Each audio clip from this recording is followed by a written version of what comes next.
Alors, vous avez un Instant Pot. Félicitations. C'est comme avoir un chef personnel qui prend jamais jour de congé. Mais maintenant, vous vous demandez, qu'est-ce qu'on peut vraiment faire avec cette machine magique? Allons découvrir ça ensemble. Bonjour les amis, c'est Anne de Veggie Magnifique, le blog et la chaîne YouTube qui partagent un mode de vie sainement vegan. Et aujourd'hui, je partage 5 façons géniales d'utiliser votre Instant Pot. Numéro 1, c'est yaourt de soja maison. Pourquoi acheter du yaourt quand vous pouvez en faire à la maison? Alors, vous versez du lait de soja dans l'Instant Pot, vous ajoutez un ferment ou sinon un peu de yaourt de soja que vous avez sous la main déjà, et vous activez la fonction yaourt. Et puis voilà, dans 8 à 12 heures, vous avez un yaourt parfaitement crémeux, fait pour le petit-déj, une collation. Et si vous aimez que le yaourt soit bien épais, comme moi, vous pouvez toujours acheter une passoire à yaourt. Numéro 2, des ragoûts réconfortants ou des soupes. L'Instant Pot est parfait pour préparer les ragoûts copieux en un rien de temps. Commencez par faire revenir des oignons, de l'ail, des épices directement dans la cuve. Et puis ajoutez vos légumes préférés, peut-être des légumineuses, un bouillon de légumes et hop, cuisson sous pression. Et en quelques minutes, vous avez un repas qui est réconfortant, délicieux et super facile.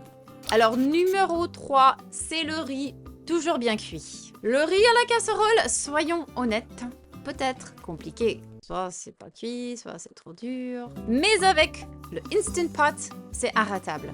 Alors vous rincez bien votre riz, ajoutez-le dans la cuve avec la bonne quantité d'eau et laissez la magie opérer.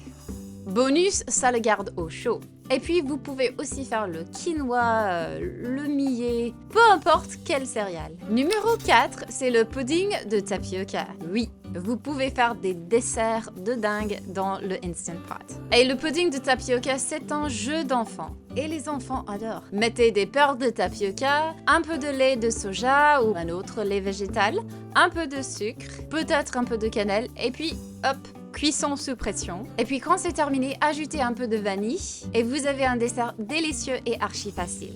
Et puis, pour varier, vous pourriez mélanger du chocolat ou du cacao en poudre.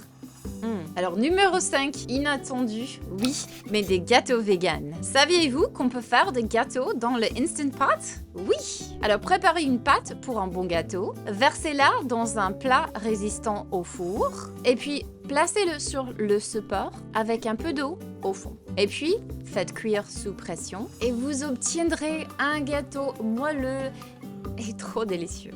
C'est une vraie révolution pour les amateurs de dessert comme moi. Avec cette machine Instant Pot, vous gagnez du temps et vous transformez vos repas. Alors, quelle est votre façon préférée d'utiliser le Instant Pot? Partagez en commentaire et puis dites-nous si vous avez jamais fait un gâteau dans le Instant Pot.